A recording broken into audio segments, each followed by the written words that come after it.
भक्तगणों, आज अग्रहण मार्ग से कृष्ण पक्ष की उत्पन्ना एकादशी की विधि एवं महात्म्य की कथा कहूँगा। आप इसको ध्यानपूर्वक सुनें और भक्ति माँ भगवत चैनल को लाइक सब्सक्राइब जरूर करें। भगवान आपका कल्याण करेंगे, विष्णु भगवान आपका कल्याण करेंगे। सुनिए अग्रहण मास कृष्ण पक्ष की उत्पन्ना एकादशी की विधि एवं महात्म्य। श्री सूत जी बोले, हे ऋषि वरो, एक दिन बलशाली अर्जुन ने कृष्ण से पूछा कि हे सके, प्राणी संसार में ज्ञान व अज्ञान के वशीभूत होकर नाना प्रकार के पाप क्या करता है, अथवा आप कोई ऐसा उपाय बताएं जिसके करने से प्राणी के यह पाप नष्ट होते रहे हैं।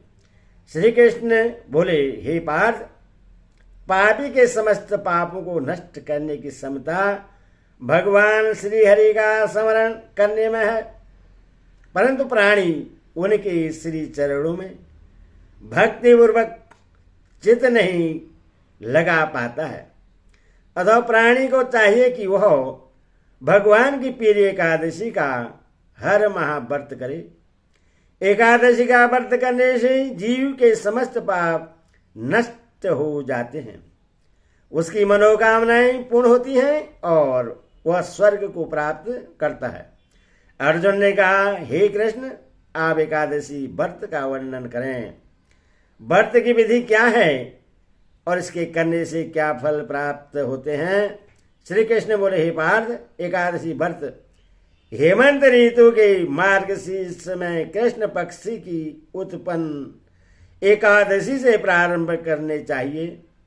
ये श्रेष्ठ फल देने वाली है। दशमी की संध्या को व्रत का संकल्प करें। एकादशी वाले दिन प्रातः नदी, सरोवर, बावड़ी, कुआं आदि पर सुविद्यानुसार स्नान करने जाएं। स्नान करने से पूर्व शरीर से मिट्टी लगाएं। स्नान करने के पश्चात पतित, चोर, पाखंडी, दुराचारी मनुष्य से वार्ता नहीं करनी चाहिए। स्नान के बाद धूप, दीप, नैवेद्य से भगवान श्री हरि की पूजा करनी चाहिए। रात्रि को दीपदान करना चाहिए।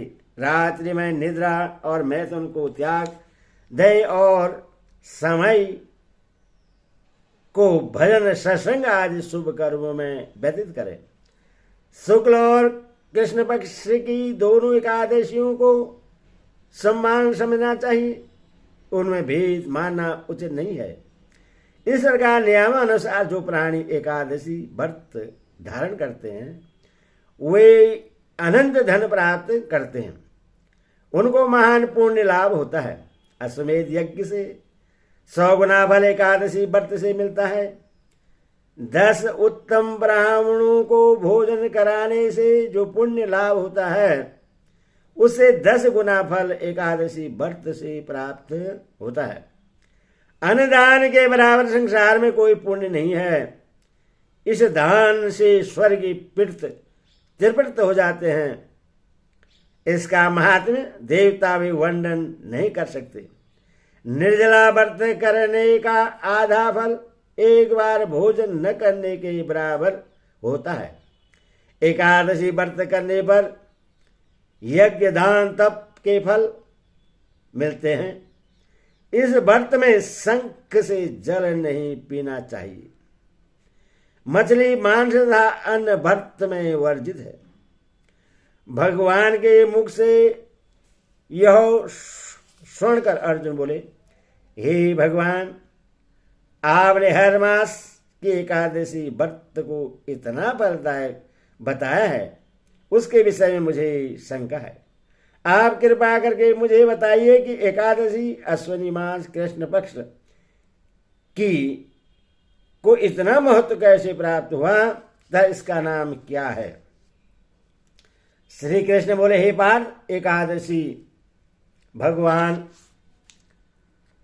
श्री हरि की आदि शक्ति है, इसी कारण से इतना महत्व प्राप्त है।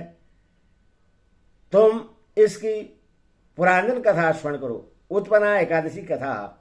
सत्युग में मुर नामक एक भयंकर दैत्य था। उस दैत्य ने इंद्र को जीत लिया। तब इंद्र ने शंकर से प्रार्थना की, हे शंकर, हम सब देव मुर दैत्य के अत्याचारों से मृत्यु लोक से बुरा जीवन व्यतीत कर रहे हैं। आप इस दुख से छूटने का उपाय बताइए। महादेव जी बोले, हे देवेंद्र, आप विष्णु भगवान के पास जाइए। इंद्र अन्य देवताओं सहित क्षीर सागर में गए। भगवान शेषैया पर शयन कर रहे थे। भगवान को शयन करते देख इंद्र ने उनकी स्तुति की, हे देवेश, आपको बारंबार प्रणाम है। हे दैत्य सहारक, हे मधुसूदन, आप हमारी रक्षा करो। समस्त देव दैत्यों से भयभीत आपकी शरण में आए हैं। आप संसार के कारक और कर्ता हैं। आप जगत की उत्पत्ति, उसका पालन और संहार करते हो। आप सारे संसार का उपकार करते हो। सूर्य, चंद्र, अग्नि, हव्य, मंत्र, तंत्र, यजमान, यज्ञ, कर्म, कर्ता, भोक्ता आदि सब आप ही हो। आप सर्वव्यापी हो।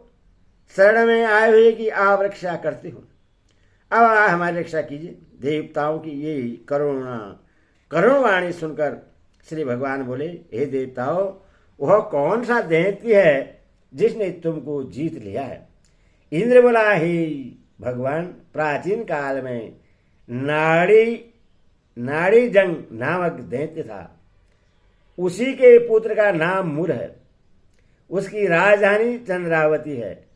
मुर ने अपने बल से समस्त विश्व को जीत लिया है।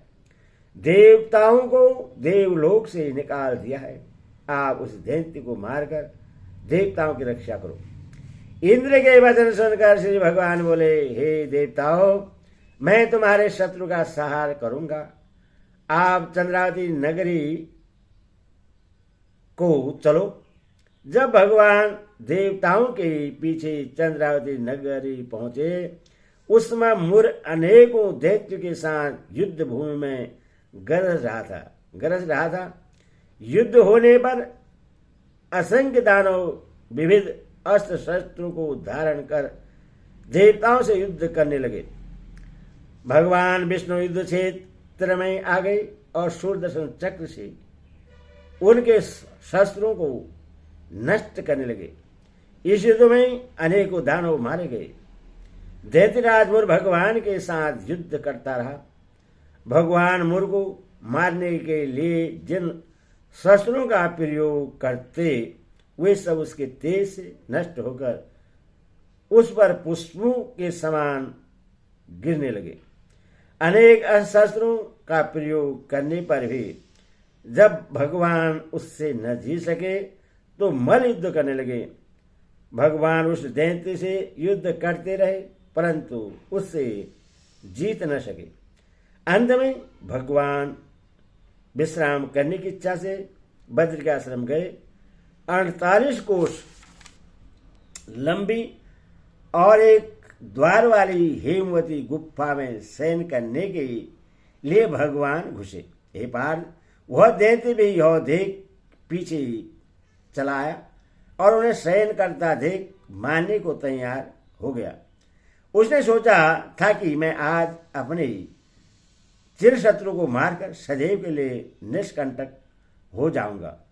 किंतु उसी समय भगवान श्री हरि की देह से एक अति सुंदर कन्या दिव्य अस्त्र धारण करके उत्पन्न हुई और दैत्य से युद्ध करने लगी।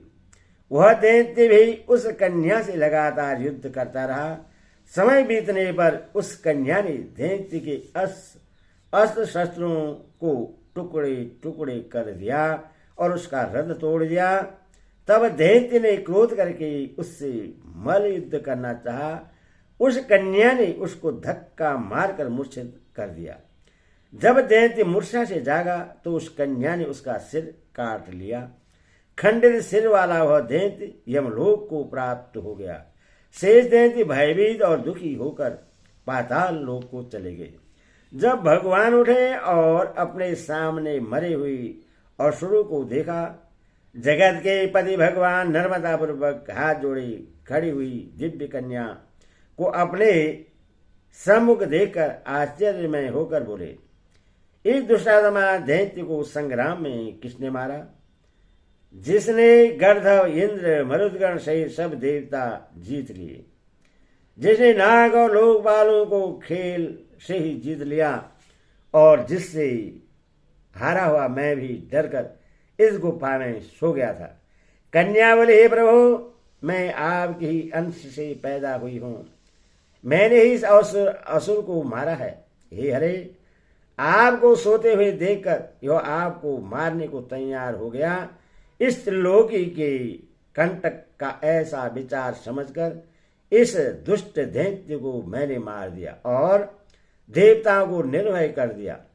सब शत्रुओं को भय करने वाली मैं आपकी परवर शक्ति हूं।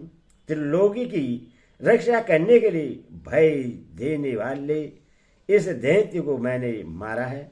हे प्रभु, इस मरे हुए दैत्य को देखकर आश्चर्य क्यों हुआ, सो कहिए। श्री भगवान बोले, हे अनंगे, इस दैत्य के मरने से मैं तुमसे प्रश्न हूं। देवताओं का जो तुमने उपकार किया है, इससे तीनों लोगों में आनंद हो गया। हे अनंगे, मैं तुमसे प्रश्न हूं, ऐसा वरदान दूंगा जो देवताओं को भी दुर्लभ है। कन्या बोली, हे देव, यदि आप मुझसे प्रश्न हैं और आप मुझको वर देना चाहते हैं तो यह वरदान दें जिससे मेरा व्रत करने वाले मनुष्य को मैं महान पाप से भी छुड़ा दूं। उपवास का जो पुण्य है उसका आधा पुण्य सायंकाल भोजन करने वाले को और उसका आधा एक बार भोजन करने वाले को मिले। जो कोई जितेंद्रिय होकर एकादशी के दिन व्रत करे वह वैकुंठ में जाकर सैकड़ों कल्प तक निवास करे। इंद्रियों को बस में करके अनेकों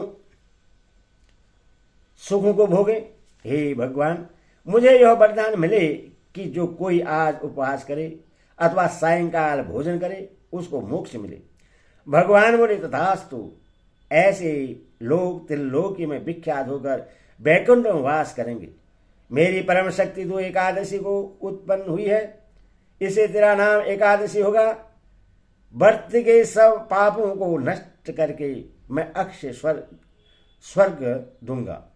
तृतीया, अष्टमी, नवमी, चतुर्दशी, एकादशी ये तिथियां मुझको विशेष प्रिय हैं। एकादशी का व्रत सब दान और सब तीर्थों से अधिक फल देने वाला है। इस प्रकार उसको वर देकर भगवान अंतर्ध्यान हो गए और एकादशी अत्यंत प्रसन्न हुई। जो मनुष्य एकादशी का व्रत करेंगे मैं उनके शत्रुओं को मारूंगा, परम गति दूंगा, विघ्नों को दूर करूंगा और सब सिद्धि दूंगा। हे कुंती पुत्र, इस तरह से एकादशी की उत्पत्ति हुई है जो सब पापों को नष्ट करने वाली सिद्धिदात्री अति पवित्र तिथि है। हे अर्जुन, पक्ष का भेद न करके दोनों पक्षों में व्रत करना चाहिए। द्वादशी शुक्ल एकादशी सबसे श्रेष्ठ है। एकादशियों में भेद न समझना चाहिए क्योंकि दोनों पक्षों की तिथि एक सी होती है। जो लोग एकादशी का उपवास करते हैं वे गरुड़ध्वज भगवान के वैकुंठ लोक को जाते हैं। जो संसार में भगवान के भक्त हैं और सदा एकादशी के महात्म्य का पाठ करते हैं वे भी धन्य हैं। बढ़ते मनुष्य पुष्पांजलि लेकर प्रार्थना करें कि हे पुंडकाक्ष, हे अच्युत, मैं एकादशी को निराहार रहकर दूसरे दिन भोजन करूंगा, आप मेरी रक्षा करें। यह कहकर पुष्पांजलि भगवान को अर्पण करें। उपवास के फल का इच्छुक 3 बार अष्टाक्षर मंत्र को पढ़कर पात्र में रखे हुए जल को पी जावें।